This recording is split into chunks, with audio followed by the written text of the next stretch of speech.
Good evening, and welcome along to the show. Coming up this evening, we will have music legend Brendan Quinn performing live in the studio and also telling us all about his brand new album. Carol Decker from Tapau is on her way to Bangor. She plays Let's Rock in Northern Ireland on the 6th of August. We'll be chatting to Carol all about that. And we'll be talking about the Blood Brothers back out on the road as well. And you may remember Niki Evans. She was an X Factor contestant back in 2007. She's now taken on the iconic role of Mrs. Johnson, and she will also be on the show this evening. So lots to look forward to.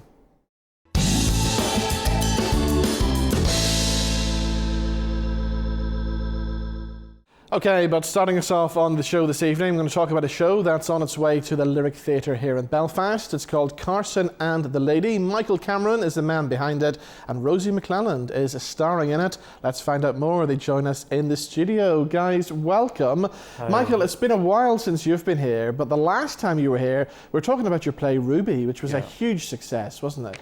Ruby was just beyond our wildest expectations. You know, we had 2 sold-out runs at the Lyric, and unfortunately, like everybody else, COVID hit us halfway through, but it is going to come back, and we're going to bring a new version of it back to theatres, hopefully next year. Brilliant, because so many people didn't get the chance to see it and wished they had have seen it. Yeah. Well, that's a good position for us to be in, because we had it in the Naughton studio at the Lyric, but we're going to kind of upgrade it into a main stage show now, and that will hopefully allow more people in to see it this time. Yeah. So, and also, you know, in between writing it, you get some more information, so you can kind of, after the show came out, so many people wrote letters and got in touch saying, oh, I used to know Ruby, and everybody had a Ruby story.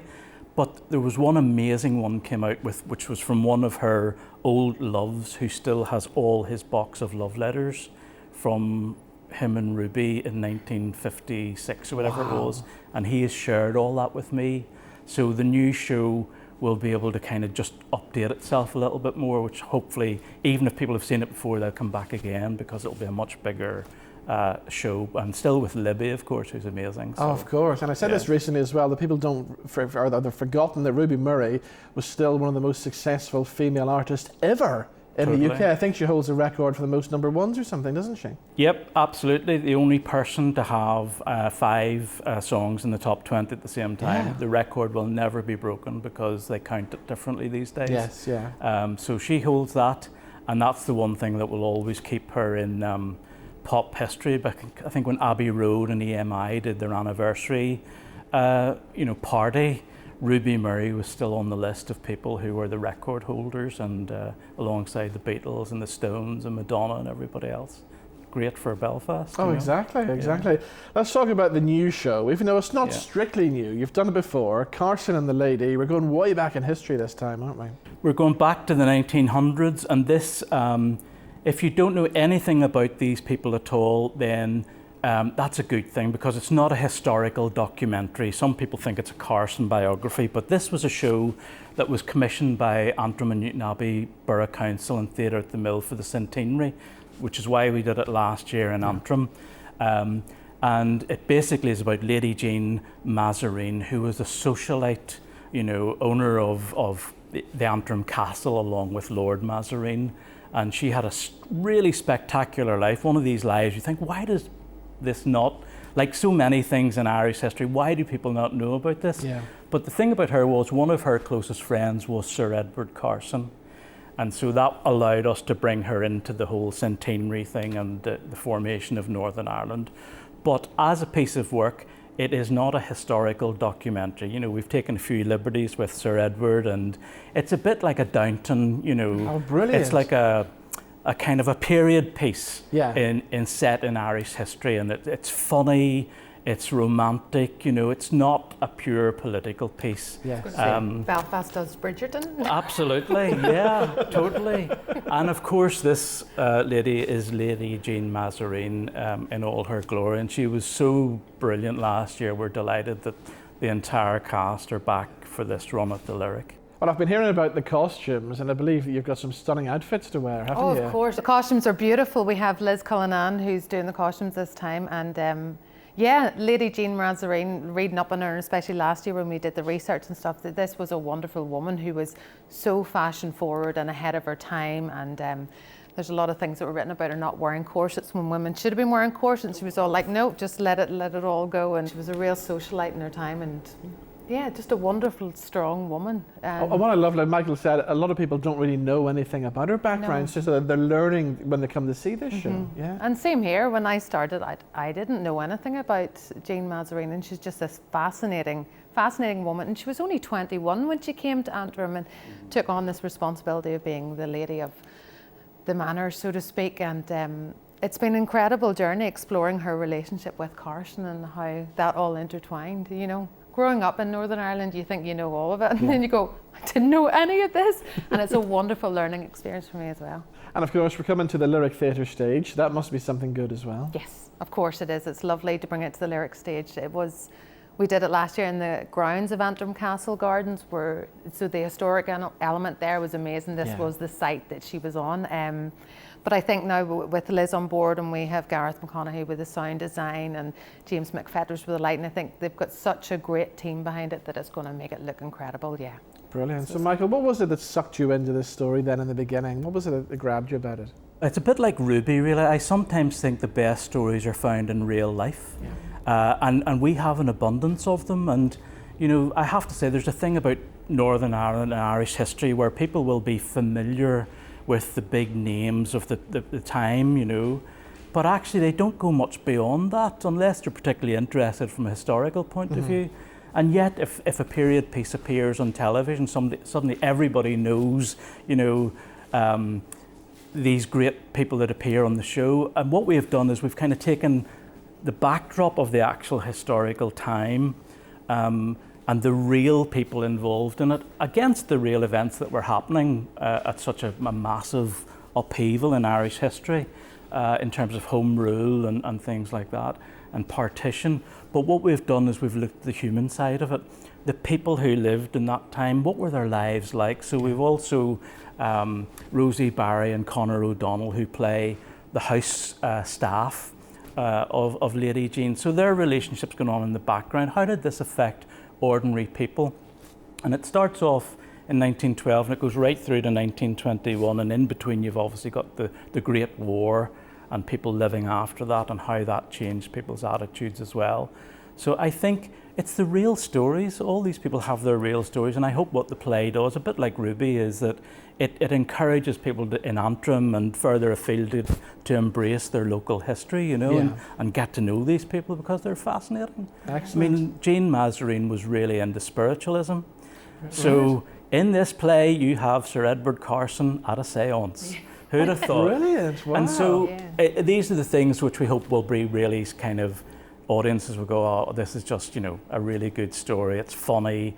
It's serious at times, but it's theatre. It's got to be entertaining. You know, we want people to come and see it and really enjoy it. And if they learn a bit, great. But primarily, it's that. I mean, take away from the play the actual characters and the fact that they are historically correct. Like, the story itself is just fascinating and it's beautiful. It sits on its own. You could call the characters, you know what I mean, as a story. It just has so much weight, and it's incredible then to know that actually these people did exist, which just is the nice icing on the cake, I think, for a wonderful piece of writing. All right, I can't wait to see it. When can we see it then?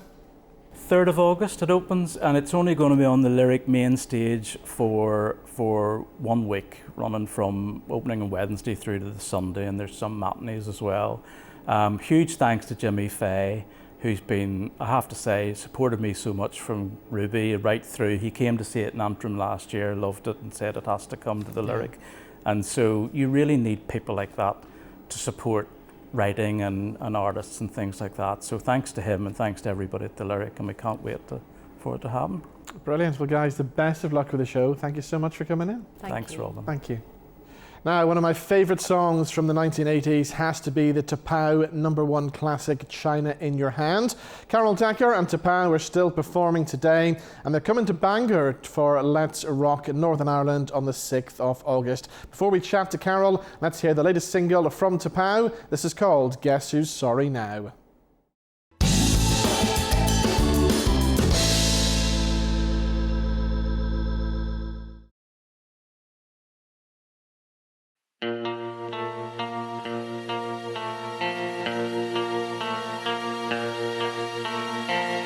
I can't stop thinking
Okay, my next guest is somebody who's become a regular on the show. She's always welcome because she's one of the best-known singers from the 1980s, all thanks to that massive hit, China in Your Hand.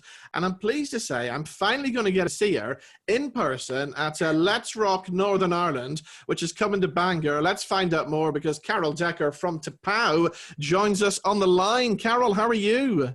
I'm really well. So nice to talk to you. We'll talk about the big Northern Ireland gig in a second, but it seems like you haven't stopped this year. It's gig after gig, festival after festival.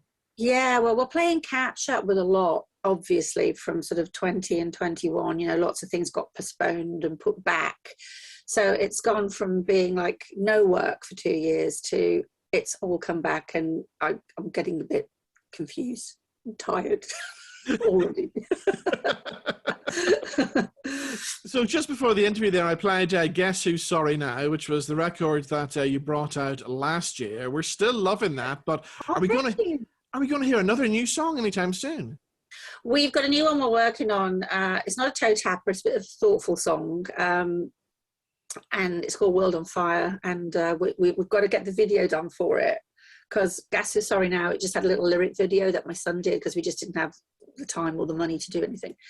So Ron's come up with an idea to just film it on the hoof, you know, at different gigs backstage, just me singing it, so it's casual, just collate it all together. And we've got a few festivals we're going to do that at, and so we'll put that out probably, I think, August, September, another single. And then we want to do an album and maybe pull all these downloads together onto one thing, because we've just been putting out downloads as we felt like it. We haven't really had a plan, and I have no idea if it was a sensible thing to do. We just had songs and we put them out. So yeah, Ronnie wants to do an album. He also wants to do an acoustic album, you know, with proper strings and stuff like that. So we're talking that through at the moment.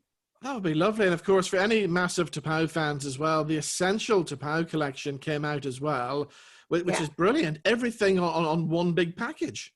Yeah, it was it 4 or 5 CDs, and it was hundreds of songs, including very early versions, demos, strange 12-inch mixes that I didn't even know existed. So it's kind of warts and all. So you get all the polished stuff that, you know, became the hits and the big albums, and then you've got the kind of work in progress things and the odd experimentations. Some of it I don't even particularly like, I'll be honest with you. This guy, who did that? Who gave that the green light? But anyway, it's on there, so it's like a body of work, you know. One of the songs that I did rediscover, and I bought it on vinyl way back in the 90s and played it a lot back then, and I've just rediscovered it. I'm playing it on the radio all the time. Is a song, Whenever You Need Me. Oh, that was our last top 20 hit. How sad is that? And it got to number 16. Did really well, because our third album, although, you know, obviously British Spies dwarfs everything, being quadruple platinum, it's still top 10. It still went gold, so you were shifting units back then, as we used to say, you know. And it goes down really well with the fans. And I never do stuff like this, but the guy who runs my Facebook, he'll go on Spotify and look at the stats and go, you can see what's downloaded the most and what your fans really like. So we put it back in the set, because a lot of diehard Tapau fans remember it and still love it. So I'm glad you did too. Thank you, Robin. Okay, so when you come to play Let's Rock Northern Ireland, will you be doing it in the set then? No, because I'm kind of in the middle of the sausage machine that is a huge array of 80s artists. So you have to stick to the real big ones, you know. So what will I be doing? Definitely Heart and Soul, definitely China, and a couple of others. Don't worry, there'll be hits there. But it would be great to do Whenever You Need Me, wouldn't it? I'll have to lobby for that. I think so. But you know, the promoters of these kind of hits-based festivals, they Yeah. can be quite strict about what they want you to do, because Yeah. it's all about the big hits. It's all about the massive impact ones, not just the lovely song that everyone was quite fond of, you know. Of course, and of course the album Bridge of Spies, I mean, that just was hit after hit. I mean, there wasn't a bad song on that album. And nowadays we listen to songs on shuffle play, on Spotify and stuff like that. But I think for the first time in about 30 years recently, I sat down and listened to Bridge of Spies from the start right through to the end. And it's such a good album. It's like a story right through. Well, artists work, well, we used to work very hard at putting the songs in the right order, and that was always my job. And also to the length of the fade of the track before, I would just say, stop it there and bring that one in. So that was always my job, to do the collating. I sort of had an instinct for that. So thanks, I'm glad you approve. Yeah, brilliant. And of course, I mean, the 80s music, again, is making a big comeback, even for younger people, thanks to all these Netflix shows like Stranger Things now, isn't it? Yeah, well, you know, I get asked this all the time. People think it's a new sort of renaissance. It's not.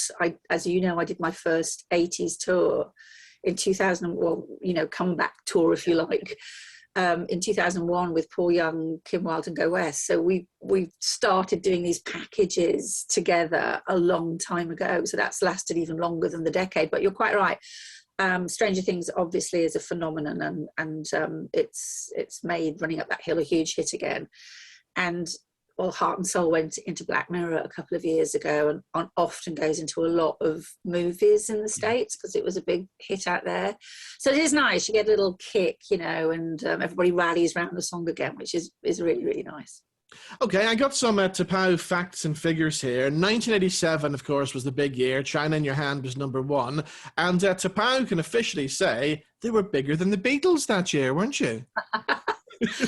Very briefly, it's quite funny actually, because we kept George Harrison in the #2 slot for 5 weeks in the singles charts, and simultaneously Bridge of Spies was #1 in the album charts at the same time China was #1 in the singles charts, and we kept Paul McCartney at #2 in the album charts. So I kept 2 Beatles after the #1 slot. So tell us about Let's Rock Northern Ireland then. Who else is going to be on this lineup? Because I mean, it just seems like it's just the who's who of the 1980s. I mean, Belinda Carlisle's going to be with you, isn't she? She's not on the same day as me. So looking at my schedule for the 6th, we've got China Crisis, Toya, Jackie Graham, Heaven 17, Your Great Sister Sledge, love them, Howard Jones, ABC, Wet, Wet, Wet, and then Adamant closes our night on the 6th. But if you go on to put Let's Rock into Dr. Google, and you know, folks can get the whole lineup straight away and see which day they want to go. But obviously the day I'm on will be the best. Well, of course, it's the day that I have to come, because I've never seen you live. So what about these guys who you're on the road with? I mean, are you all really good friends when you all get together? I would never sort of try and make out things are more than they are, but yeah, I do have some good pals, really good pals. I'm great pals with Toya, Claire Grogan, Kim Wilde is a great pal, Tony Hadley, love him to bits, Nick Kershaw, and I go back 35 years. My first big tour was opening for Nick Kershaw when Heart and Soul was just starting to bumble up the charts, you know. Holly Johnson is adorable. We were just in Dublin together doing a big festival out there. So pals, yeah, you know, and it's lovely to bump into each other and have a little chat, a bit of a catch up, maybe a little noggin.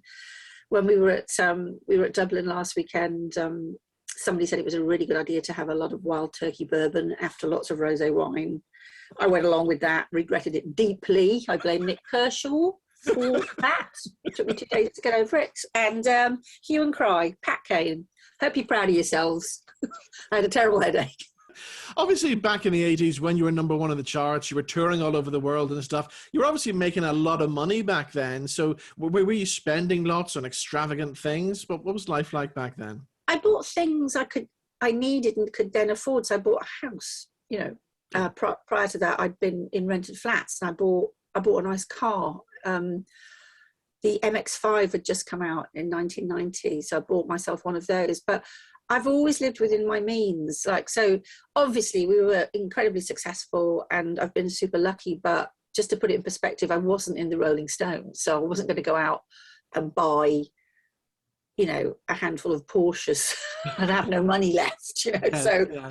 But I've been able to treat myself to some nice things. And at one point when Ronnie and I were still together, you know, we had a lovely house in London and we bought a farm in Wales and put a studio in there, and we did some really nice things, but that were also useful to what we needed for our lifestyle. But I've never actually been that stupidly extravagant. I won't blow my money, but I do enjoy myself. Yes, yeah. I'm glad you mentioned Ronnie there as well, because obviously you were working together back then. You were in a relationship back then. You're not now, but you're still working together. So is everything still working well these days? Perfect. I mean, I've been with my husband 25 years, so you're talking ancient history.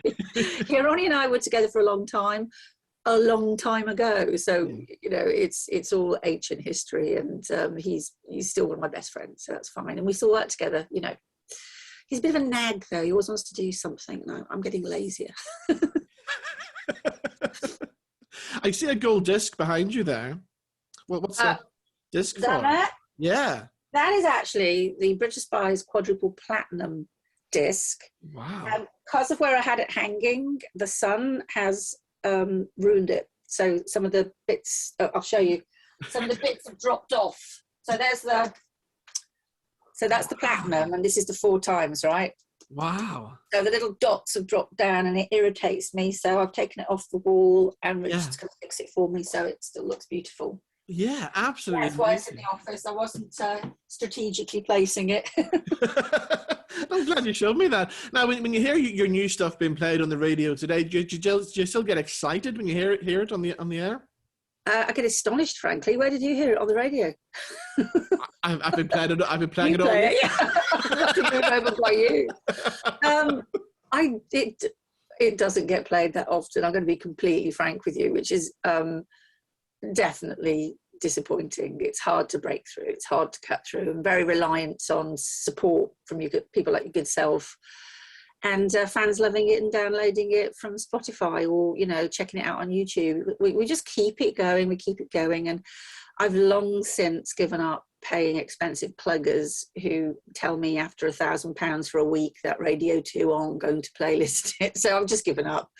It's hard. That side of things is hard. You know, the 80 stations, you'll hear my stuff, our stuff rather, played so many times a day. It's fantastic, but they are formatted to the 80s. And then I'm not considered groovy enough, or I'm considered too old now for even BBC Radio 2. I know, it's absolutely crazy, but we have to hand it to Mike Reid as well, because he's doing a good job playing all the new stuff, isn't he? Yeah. Yeah, well,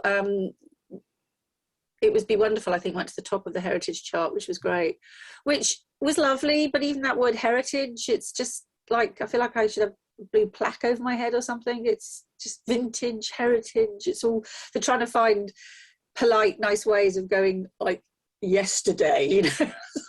So I was grateful to Mike and grateful to all the people who downloaded the song and pushed it to the top of that chart. It was fantastic.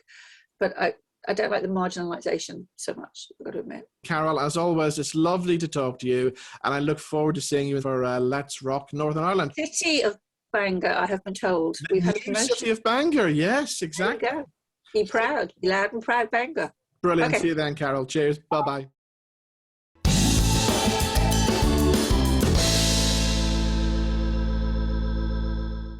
And if you want to catch to pow with all those big names from the 1980s, Let's Rock in Northern Ireland takes place at Ward Park in Bangor on the 6th of August. Get your tickets now from letsrocknorthernIreland.com.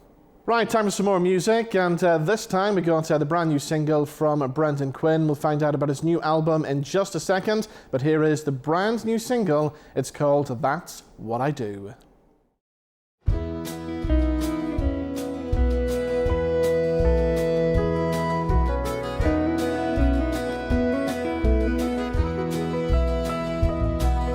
If I could find a way to take the wrong and make it right, that's what I'd do. That's what I'd do. And if I could on say all the angry words we said, that's what I'd do. That's what I'd do. But I'm not one to cast a spell or try to turn the hands of time. If I could wave a magic wand, I'd make our love divine. But I know I'm less than perfect, but I'm trying to work it through. And that's what I do. That's what I do. If I could take the sun, the moon and stars out of the sky, that's what I'd do. That's what I'd do. I'd wrap them up in fancy silks and satins of the best, and all for you. That's what I'd do. But I can't promise anything except the love that's in my heart. And when it comes to miracles, I don't know where I'd start. 'Cause I know I'm less than perfect, but I'm trying to work it through. That's what I do. That's what I do. No one ever said that love was easy. Every road we travel has its bend. You're the star I look to for direction, guiding me home time and time again. And if I should ever stumble, I know you'd see me through. That's what you do. That's what you do.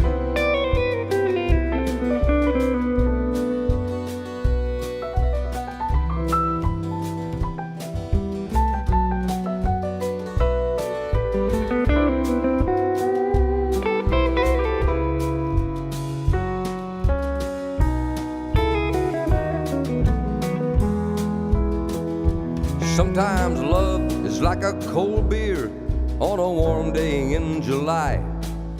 And sometimes it can feel as if we're holding up the sky. I know I'm less than perfect, but I'm trying to work it through. That's what I do. That's what I do.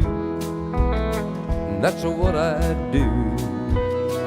That's what I do.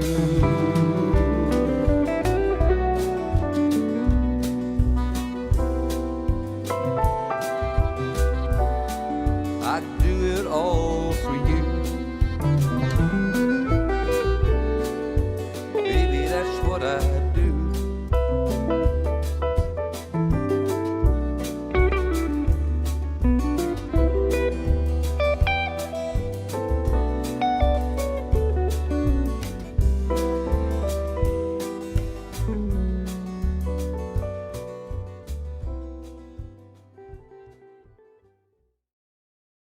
What an absolutely fabulous music video. That's the brand new single from Brendan Quinn. That's called That's What I Do. And I'm pleased to say the man himself joins us in the studio. Brendan, how are you? I'm very well, Robin. How's yourself? Very well, thank you. So congratulations on the new song. That's part of the new album. But we'll talk about the song first of all. Yeah. That music video is stunning. That beach could be anywhere in the world. Well, it's about 5 minutes walk from where I live. Yeah. So that's Ballyheron Bay. I walk that beach almost every day, and I got a friend, just a local friend, to make the video, and you know, he used a wee drone, and he got some great shots, in fairness to him. Yeah. Turned out very well, yeah. So is that how you're keeping fit these days, walking up and down that beach? I walk, and that's what I do. Yeah. No, it's great. I started to walk, and I look forward to my walk every day, you know. If I'm not working, I'll be out on the beach. Yeah. It's an hour and a bit out of my day, you know, yeah. So it's really good, yeah. I love it because we get a weather report on Facebook around 1:06 each day telling us what the weather's doing up there, don't we? I take the odd video, you know, just do a panoramic of it, and you know, some days because it's different every day you go out. If the sun shines, the sea's beautiful blue. Yeah. And if there's no sun, it's that steely grey. Yeah. It's gorgeous, just. Yeah. You know. So obviously that's why you decided to settle up in that part of Donegal then. Yeah, well, you know, Bernie and me, we always said when we came retiring time, we would retire to Donegal, and that's what we're at. Of course, up there in Donegal, where you are, there's a big tradition of traditional music. Oh yeah, we're right and in you've the been heart. getting involved in that, haven't you? I have. We're right in the middle of what they call the Gaeltacht, which is an Irish-speaking area, and just before the pandemic, a couple of years before the pandemic started, about 2018, we started the Fana sessions in the local parish hall, and got local musicians and more famous, people like Sean Kane, fabulous folk singer from Galway, and we had all the good trad musicians there. And then of course the pandemic hit, and we were closed for 2 years, and that, like, we had one show, one Fana session since the pandemic finished. It wasn't very well attended. People are still a wee bit timorous about going out, Robin, as you know.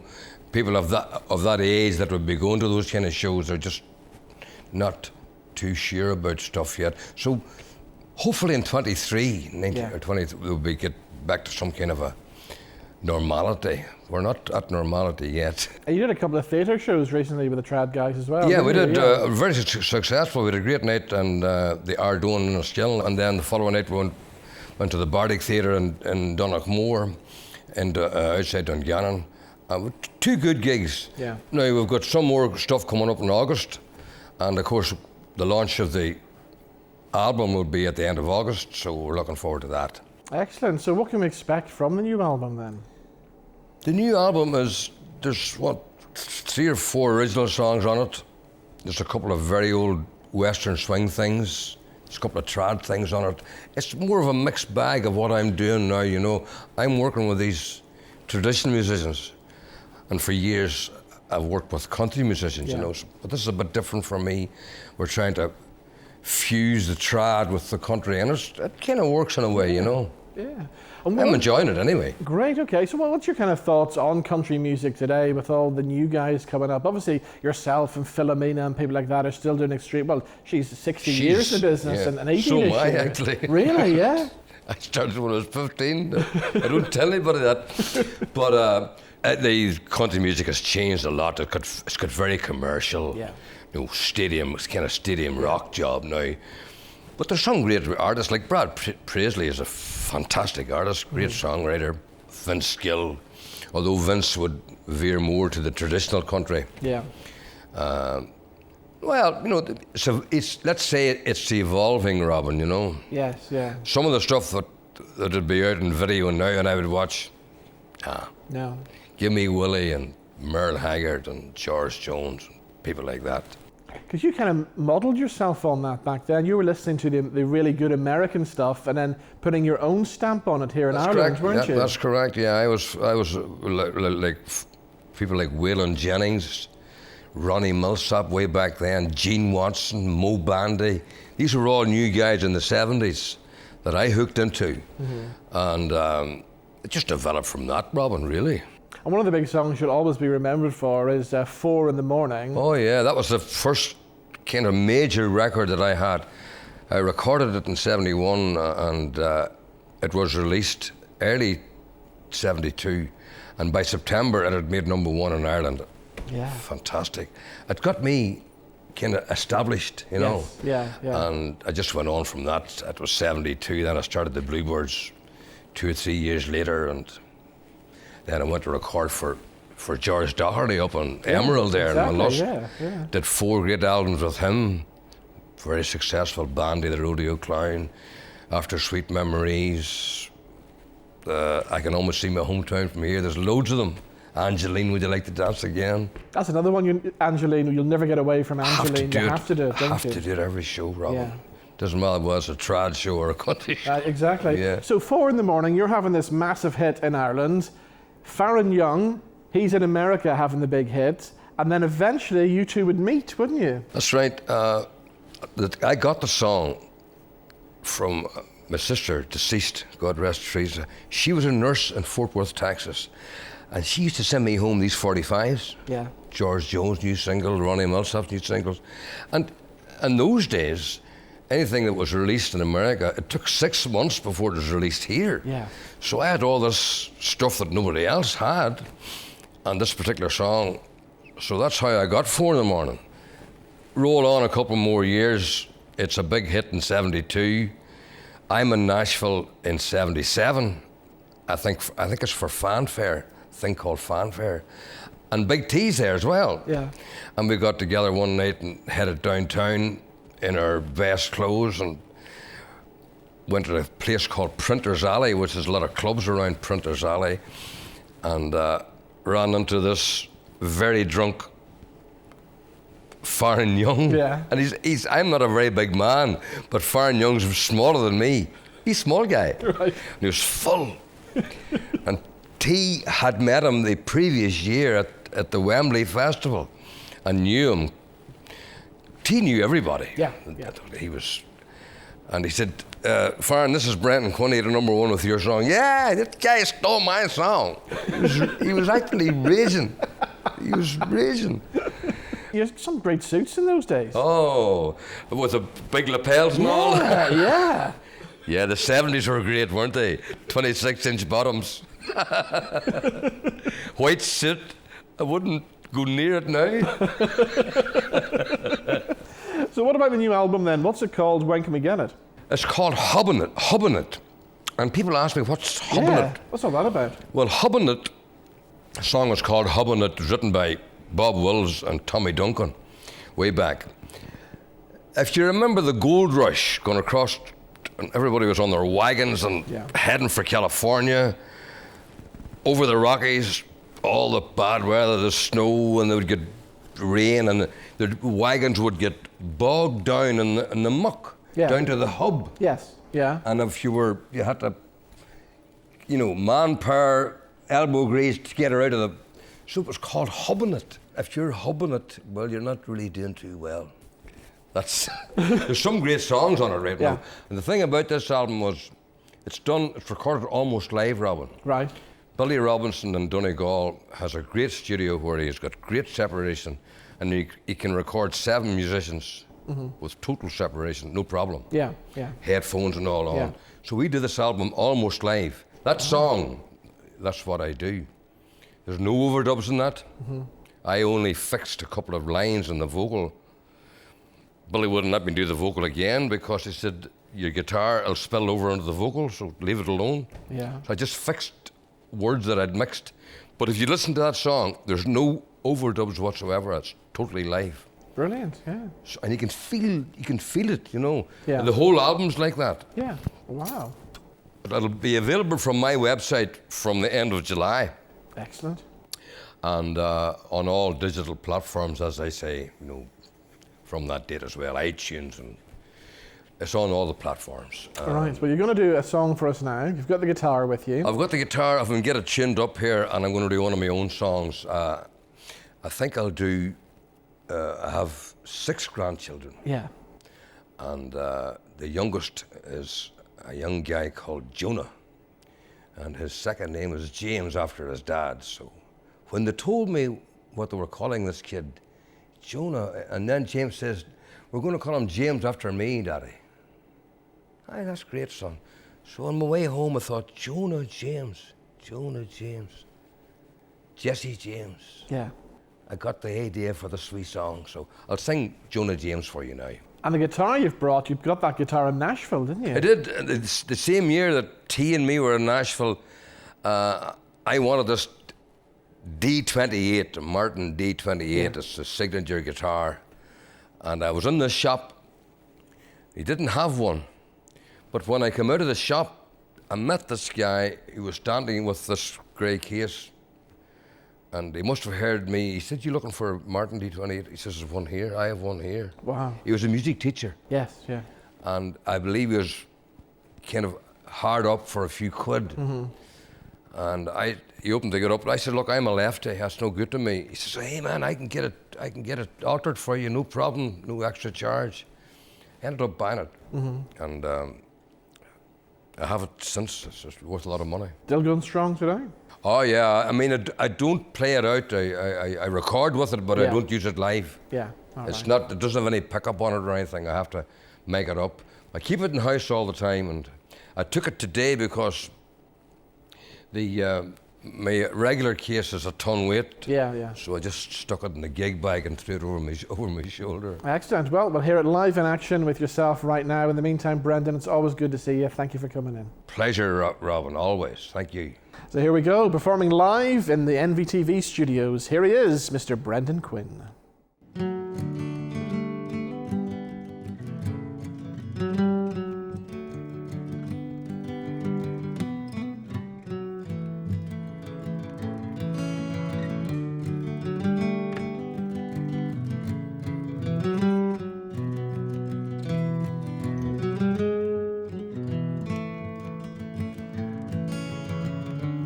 He arrived in his own good time, the way that it was meant to be.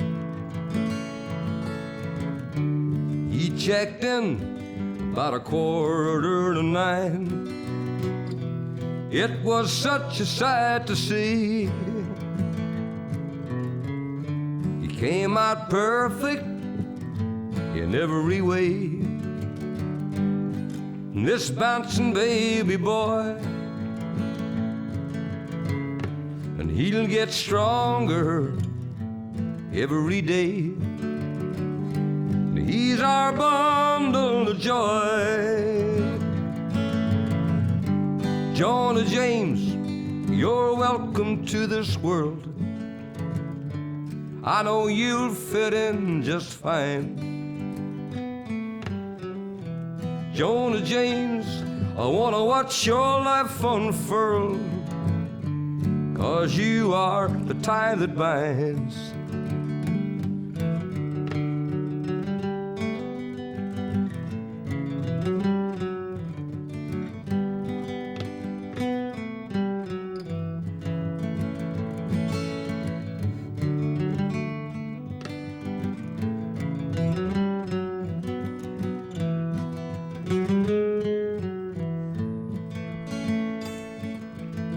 Hope I'm still around to watch him grow into a big, strong man. I'll keep his feet right on the ground through the highs and the lows. Gonna give him all the love I can. I wanna hear him laugh, I wanna see him smile. I wanna take him walking in the park, and I'll do just what it takes. I'll go that extra mile just to see him make his mark. Jonah James, you're welcome to this world. I know you'll fit in just fine. Jonah James, I wanna watch your life unfurl, 'cause you are the tie that binds. Jonah James, you're welcome to this world, and I know you'll fit in just fine. Jonah James, I wanna watch your life unfurl, 'cause you are the tie that binds. Yes, you are the tie that binds.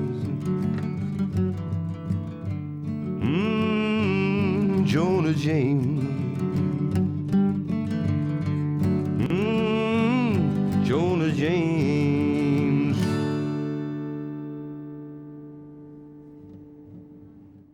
Now, one of my all-time favourite musicals is back out on the road. It comes to Belfast's Grand Opera House next week. We're talking about Willie Russell's classic Blood Brothers. Niki Evans has taken on the iconic role of Mrs. Johnson, and here's what happened when I caught up with Niki earlier on this week.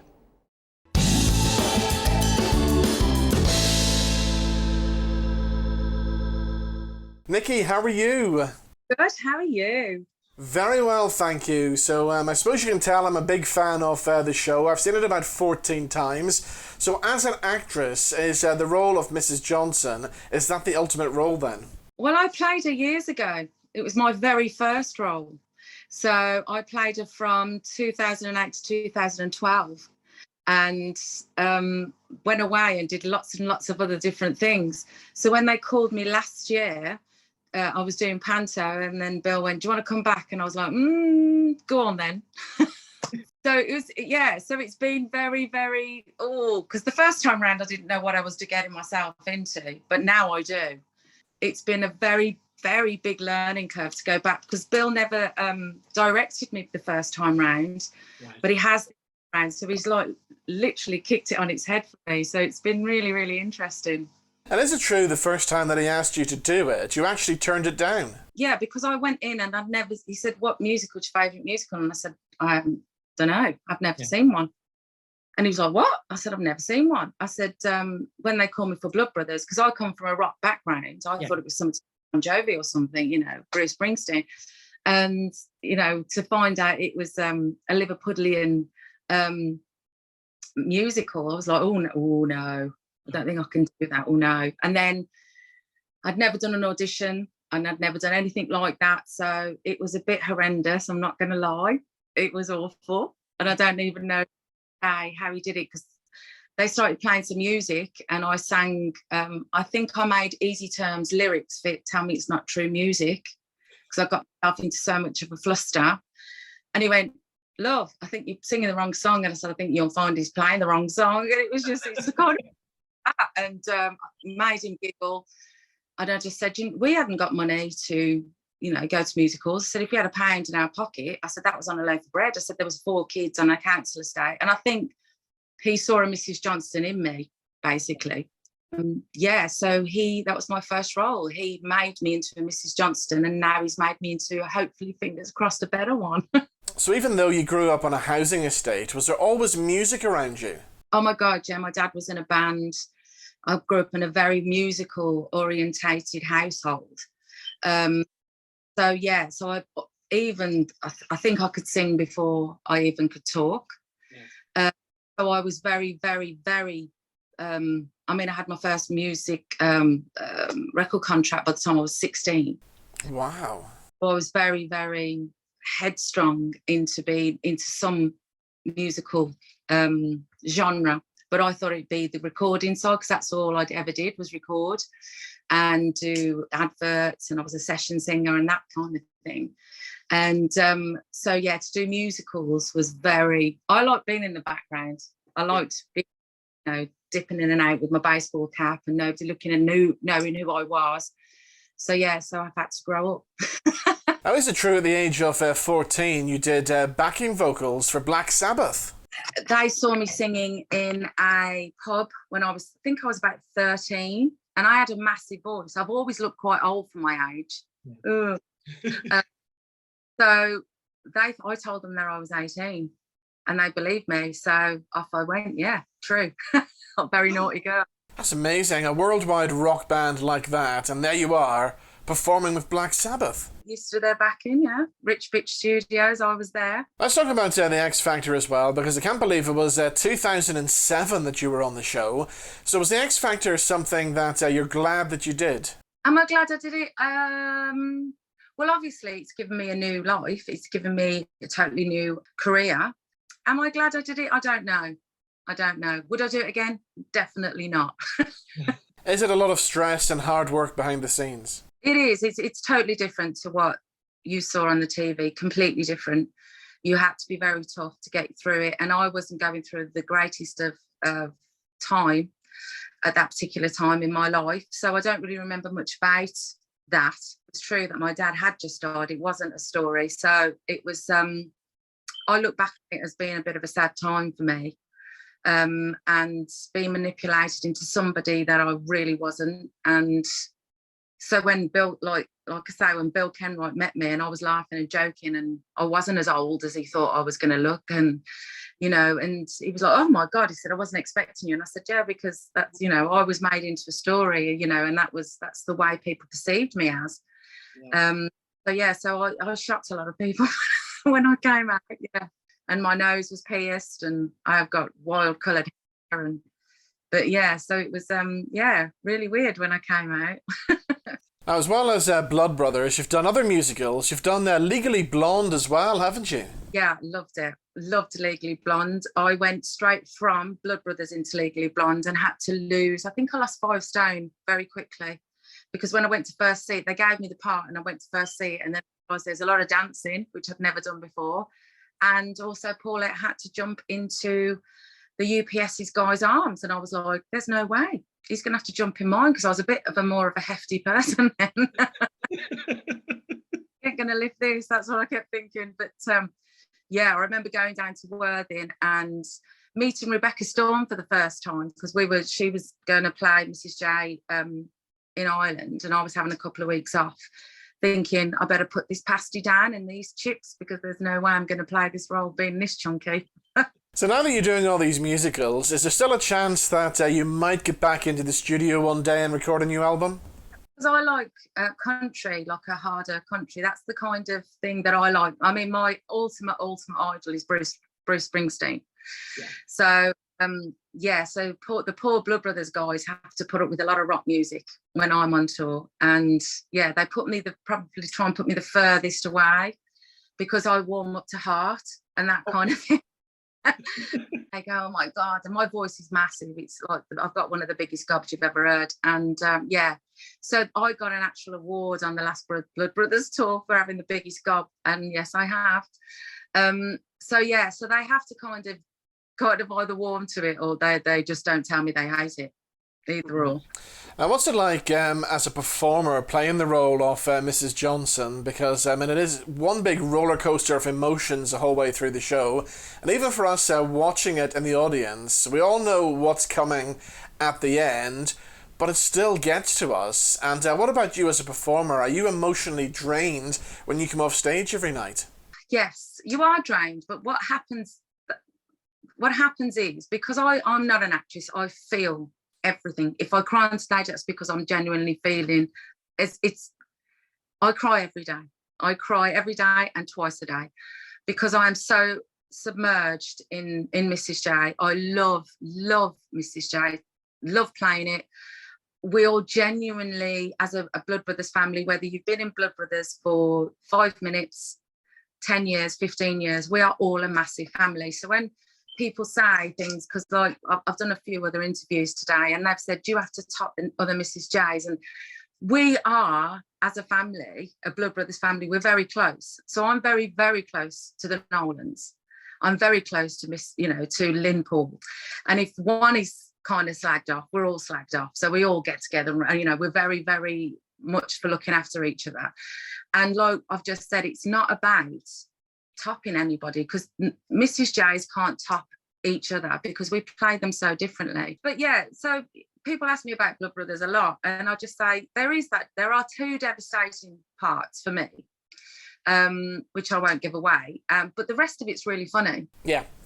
And I always say there's 2 different stories going on. There's these beautiful, gorgeous boys growing up, finding girls, finding naughty words, being embarrassed in front of their mothers, because they all the things that they're doing behind our backs. So there's that gorgeous, beautiful story going, and friendship and falling in love. And, you've got Linda on the other side, in that lovely trio.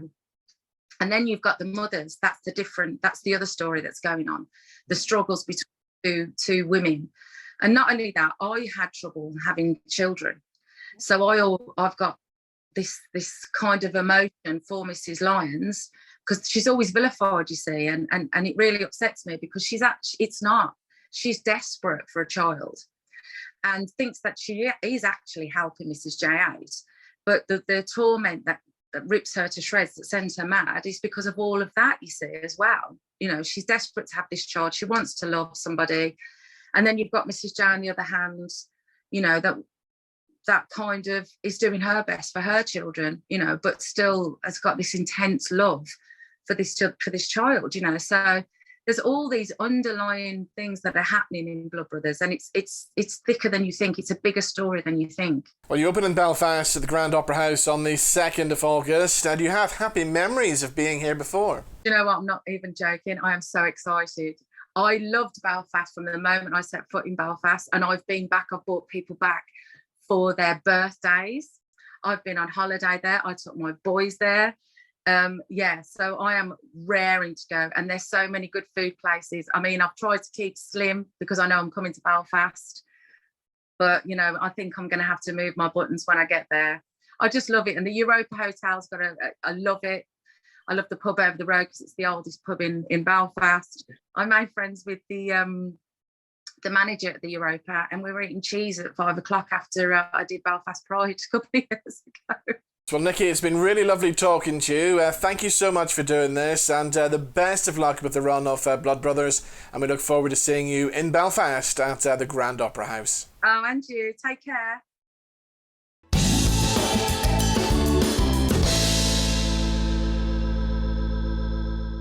So we're looking forward to catching Blood Brothers at the Grand Opera House once again. That's all we have time for on the show this week. Thank you to all my guests, and I'll see you back here same time next week. Bye-bye.